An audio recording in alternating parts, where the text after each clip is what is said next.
Hello बच्चों, कैसे हो बेटा? बढ़िया हो? चलो आज हम बढ़ते गति को और आगे बढ़ाते हैं बेटा।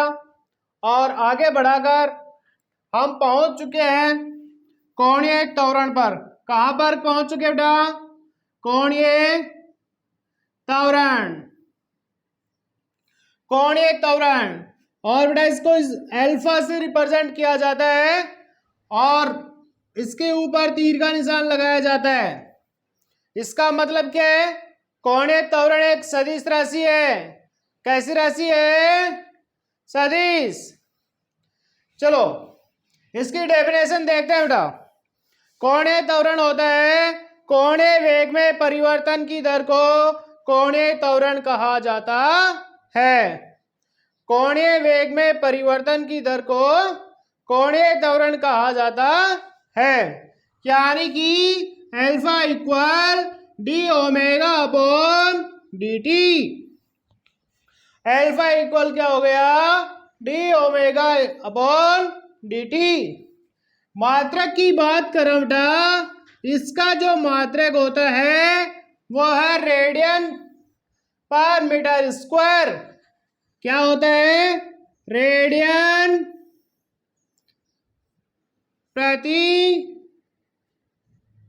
Second square.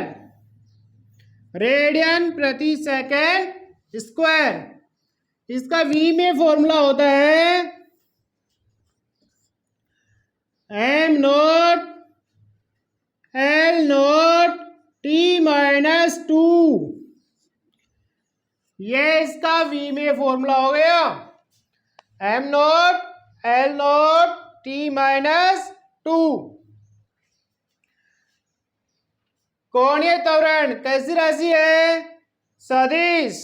कैसी राशि है भाई? सदिश। और कौन सा सदिश है? कौन सा सदिश है? अक्षीय सदिश। कौन सा है? अक्षीय। अक्षीय सदिश अपने अक्ष के अनुदिश जो गुणन करते हैं वे सदिश अक्षीय सदिश होते हैं।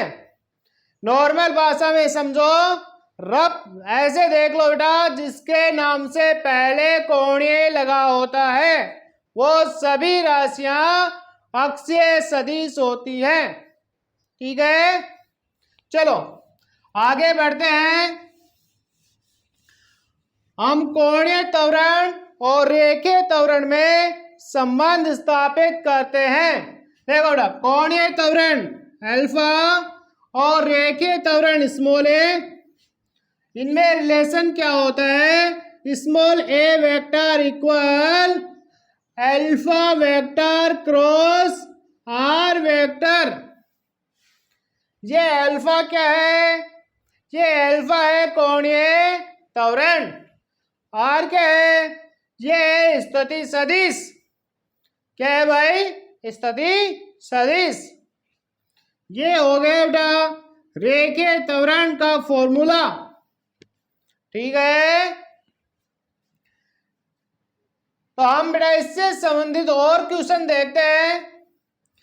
जो रेखीय त्वरण है उसमें और कोणीय त्वरण में कुछ न्यूमेरिकल देखते हैं। न्यूमेरिकल कैसे आता बेटा? सबसे पहले अल्फा की वैल्यू देगा, आर की वैल्यू देगा, वेक्टर फॉर्म में देगा बेटा, और हमको इनमें क्रॉस करना है और क्रॉस कर कर हमें ए प्राप्त कर लेना है। जैसे एग्जाम्पल तौर पे देखें तो alpha vector equal 2i cap plus 4j cap minus 6k cap. ये हो गए बेटा रेडियन प्रति सेकंड स्क्वायर। और आर दिया हुआ है, R vector equal 3i cap plus 2j cap minus k cap metre. और हमें ज्ञात करना है रेखीय त्वरण ए वेक्टर। तो कैसे करेंगे भाई? देखो बेटा,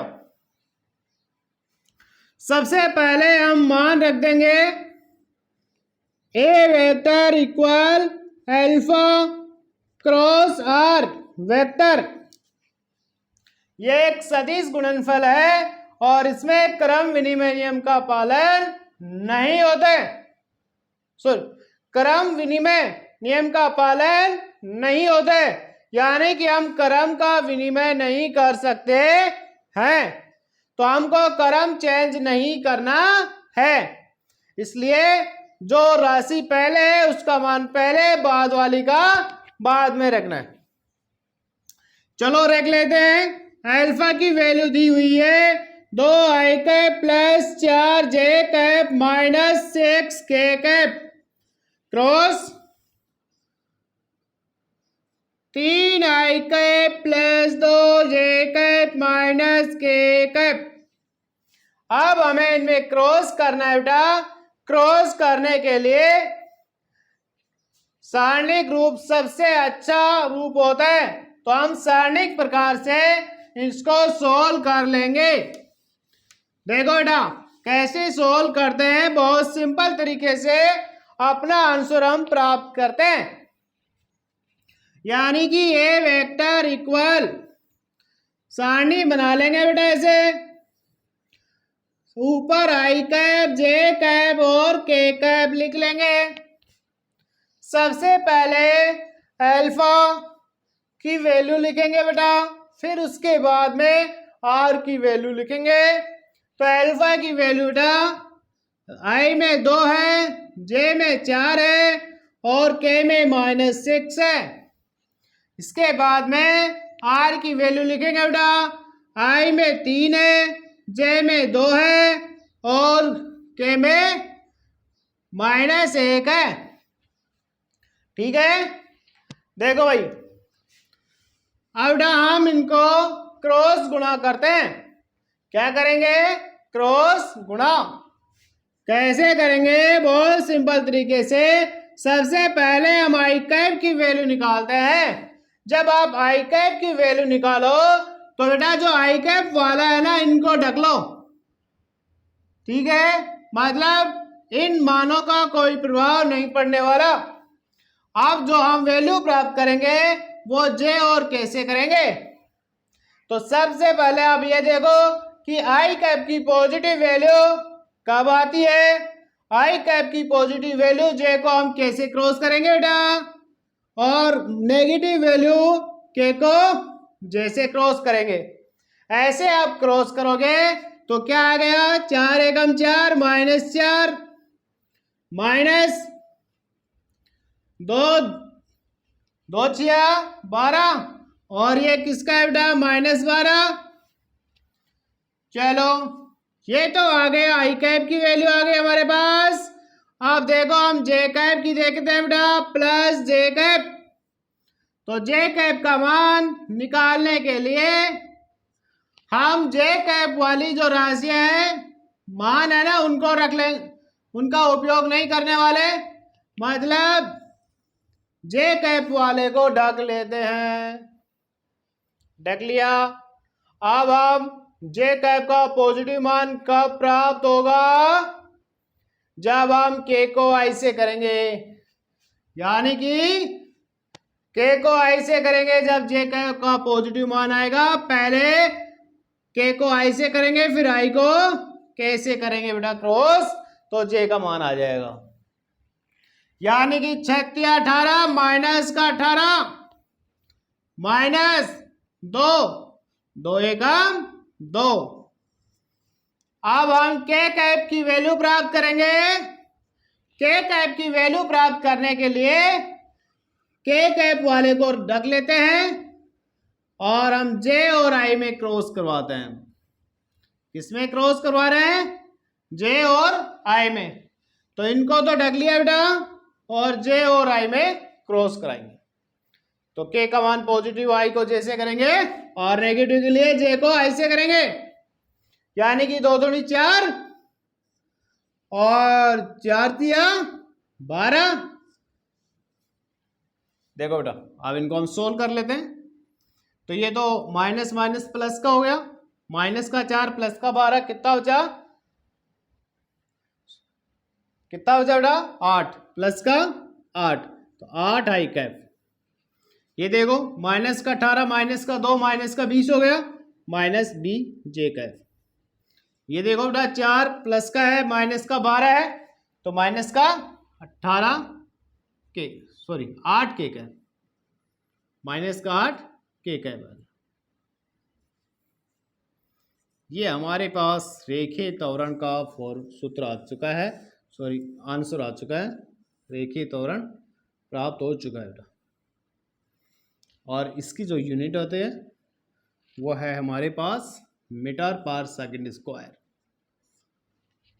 ठीक है, तो इस तरीके से हम क्रॉस करके आसानी से ये मान निकाल सकते हैं। एक तो इस प्रकार का फॉर्मूला होता है, सूत्र आता है, और इसी सूत्र में हम जैसे मान रखेंगे और मान रखकर हम सॉल्व कर लेंगे तो हमारा आंसर आ जाएगा। और भी दो प्रकार से क्वेश्चन और भी पूछे जाते हैं।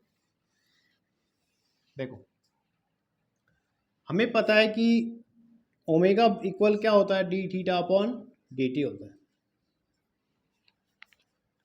समय के साथ थीटा की वैल्यू देगा आपको और आपको ओमेगा की वैल्यू निकालनी है, तो उसका क्या करना है, अवकलन कर देना। क्या करना है, अवकलन। फॉर एग्जाम्पल जैसे थीटा आपको दे दिया 3t square plus 2t minus 5, right, और ये दे दिया आपको रेडियन में, और ये बोल रहा है कि t बराबर 2 सेकंड पर ओमेगा की वैल्यू निकालनी है। ठीक है, तो हम क्या करेंगे, इसका अवकलन कर देंगे, सिंपली अवकलन कर लेंगे। तो ओमेगा इक्वल क्या हो जाएगा, D theta upon D T, बस वैल्यू पुट करेंगे और हमारा आंसर हमारे साथ होगा। ये लो डी टी बेटा, 3t स्क्वायर का अवकलन क्या हो गया 60, 2t का 2 बेटा, और माइनस 5 कॉन्स्टेंट है, कॉन्स्टेंट का अवकलन 0 होता है, तो इसका तो 0 हो गया। तो हमारे पास ये वैल्यू आ गई 60 प्लस 2, यानी कि ओमेगा इक्वल कितना आ गया 60 प्लस 2। तो टी इक्वल हम ले रहे हैं 2 सेकेंड, यहाँ पर वैल्यू पुट करेंगे बेटा, ओमेगा इक्वल 6 इंटू 2 प्लस 2, 6 दूनी 12, 12 और 2 14, 14 रेडियन पर सेकेंड। ये हमारा आंसर आ गया। ठीक है, तो इस प्रकार से हम इनको सॉल्व कर सकते हैं। ठीक है भाई, कर सकते हो ना आसानी से। हाँ, अब आगे अगर हमें ओमेगा समय के साथ दिया हुआ हो और हमें थीटा पूछे तो हम उसका समाकलन कर देंगे। ठीक है, एक एग्जांपल इसका और दे रहा हूं मैं। देखो हमें थीटा दिया हुआ है, क्या दिया हुआ है, थीटा, और ये आपको दिया हुआ है 3t square plus 2t minus 6 radian, radian. नहीं, ये तो हमने कर ही लिया ना। चलो ये ओमेगा दिया हुआ है, रेडियन पर सेकंड मान लेते। ठीक है, और आपको थीटा निकालना है, थीटा निकालना है बेटा, और कितने समय में निकालना है, प्रारंभिक 2 सेकंड में, प्रारंभिक 2 सेकंड, यानी कि टी फाइनल इक्वल टू, तो टी इक्वल 2 सेकंड तक निकालना आपको। तो हम क्या करेंगे, फॉर्मूला रखेंगे, ओमेगा इक्वल क्या होता है, D theta upon D T, सब जानते हो। तो डी थीटा इक्वल क्या हो गया, ओमेगा डी टी, समाकलन कर लेंगे बेटा, तो डी थीटा का समाकलन थीटा और इसका ओमेगा डी टी। अब ओमेगा की वैल्यू यहाँ पुट कर दो। ठीक है, तो क्या हो जाएगा, थीटा इक्वल ओमेगा क्या है 3t square plus 2t minus 6, ठीक है, और ये dt। लिमिट हमें रखनी होगी, इसने बोला कि प्रारंभिक 2 सेकंड में, प्रारंभिक 2 सेकंड मतलब t इनिशियल इक्वल 0 और t फाइनल इक्वल 2, यानी कि 0 से 2 तक। तो यहाँ पर 0 से 2 तक हम लिमिट रख देंगे t बराबर। ठीक है, t बराबर 0 से 2 तक हम लिमिट रखकर और बेटा इसको सोल्व कर लेंगे फटाफट। टाइम नहीं लगना चाहिए, टाइम नहीं होता है इतना। थीटा इक्वल बोलो 3t² का समाकलन 3t³/3 क्या होगा 3t³/3। अरे सीधी सी बात है, इस पर जितनी घात लगी होती है, जब पावर होती है उसमें एक बढ़ा दो और जितने बढ़ाने पर हो जाती है उसका भाग दे दो, बस सिंपल सा काम है। प्लस 2t²/2 और -6, और -6 का क्या हो गया बेटा 6t, -6 का क्या हो गया 6t। वैल्यू पुट करेंगे बेटा 0 से 2 तक है, तो t बराबर 0 से और t बराबर 2 तक है बेटा। पहले t बराबर 0 से t बराबर 2 तक, upper limit minus lower limit, पहले 2 रखेंगे फिर बाद में 0, 0 रखने से सब 0, 0 रखने की जरूरत है नहीं, तो इसलिए 2 रख देंगे, 2 रख देंगे तो हमारा फाइनल आंसर हमारे साथ आ जाएगा। अभी देखो यहां से 3 से 3 कैंसिल हो रहे, 2 से 2 कैंसिल हो रहे, हमारे पास जो बच रहा है वो देख लेते हैं, t³ प्लस t² -6t, और ये जो है t बराबर 0 से t बराबर 2 तक है। 2 रखेंगे, 2 का क्यूब 8, 8, 2 का स्क्वायर 4, -6 × 2 बोलो बेटा 8 4 12, अरे वाह 6 दूनी 12, क्या बात है यार, संजोग की बात है, आंसर अपना शून्य आ गया, कोणीय विस्थापन 0 आ गया बेटा। ठीक है, कितना आ गया 0, ऑप्शन में मिलेगा 0, 0 वो टिक कर देना। ऐसे क्वेश्चन ऐसे मत कर देना, हर का 0 नहीं आएगा, ये तो बड़ी संजोग की बात है कि शून्य आ गया, नहीं तो शून्य नहीं आएगा, इसलिए सोल्व करने के बाद में ही आंसर को टिक करना है, राइट। चलो बेटा और देखते हैं, त्वरण की बात कर लेते हैं।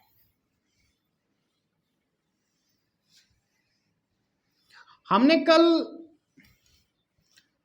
कोणीय आवर्ती के बारे में देखा था बेटा, कुछ कोणीय आवर्ती ओमेगा, फॉर्मूला क्या होता है 2πn, कोणीय आवर्ती का फॉर्मूला होता है 2πn। n की वैल्यू यदि आपको दी जाए तो आप ओमेगा की वैल्यू निकाल सकते हो। अगर आपको n की वैल्यू दी जाए तो ओमेगा की वैल्यू निकाल सकते हो, बोलो भाई। अब आपको बोला जाए, क्वेश्चन बोल रहा हूं मैं, क्वेश्चन क्या कहता है कि कोई कण 44 सेकंड में, कितनी सेकंड में 44, 44 सेकंड में 22 चक्कर लगाता है। कितने चक्कर लगाता है 22 चक्कर लगाता है, तो उसका कोणीय वेग क्या होगा, उसका कोणीय वेग क्या होगा। फॉर्मूला हमारे साथ है बेटा, फॉर्मूला हमारे साथ है, ओमेगा बराबर 2πn, कोणीय वेग बोलो कोणीय आवर्ती बोलो, एक ही बात है बेटा, दोनों का मात्रक एक ही होता है, क्या होता है सेकंड इनवर्स, क्या होता है सेकंड इनवर्स, यानी कि इसकी जो विमा होती है t-1 रेडियन पर सेकंड होता है, परंतु रेडियन की कोई विमा नहीं होती है, तो इसकी विमा क्या होगी t-1, यानी कि 44 सेकंड में कितने राउंड काट रहे हैं, राउंड की संख्या 22 है बेटा, और आपको ओमेगा ज्ञात करना है, तो कैसे करोगे कि ओमेगा बराबर 2π, प्रति सेकंड लगाए गए चक्रों की संख्या, आवर्ती, प्रति सेकंड लगाए गए चक्रों की संख्या को क्या कहते हैं आवर्ती, यानी कि चक्कर 22, समय 44, 22 दूनी 44। 2 से 2 आंसर पाई। आंसर क्या हो गया? पाई। ठीक है, ठीक है बेटा। देखो इस तरह के क्वेश्चन भी हमें पूछे जाते हैं परीक्षा में। देखो ए बराबर क्या होता है? त्वरण। त्वरण है, रेखीय त्वरण। और ये जो रेखीय त्वरण है इसका और कोणीय त्वरण में रिलेशन क्या है? Alpha cross R. अल्फा की वैल्यू देगा आपको बेटा, आर की वैल्यू देगा। ठीक है, तो दोनों में आपको क्रॉस करवा के ए की वैल्यू निकल जाएगी, वो भी वेक्टर फॉर्म में। ठीक है, अल्फा बराबर होता है omega square into R B होता है बेटा। कितना होता है? Omega square into R B होता है। अल्फा बराबर होता है ओमेगा स्क्वायर इंटू आर। ठीक है, आप देखो इस फॉर्मूले पर भी क्वेश्चन हमें पूछे जाते हैं बेटा। ओमेगा की वैल्यू आपको देगा, आर की वैल्यू देगा, और हमें ये अल्फा की वैल्यू भी पूछ सकता है। तो इससे भी हम आसानी से निकाल सकते हैं। ठीक है, कल हम और प्रॉब्लम देखेंगे। आज इतना ही है बेटा। आगे कल हम क्षैतिज वर्ताकार पथ में गति करेंगे और उसके बाद में ऊर्ध्वाधर वर्ताकार पथ में गति करेंगे। ठीक है।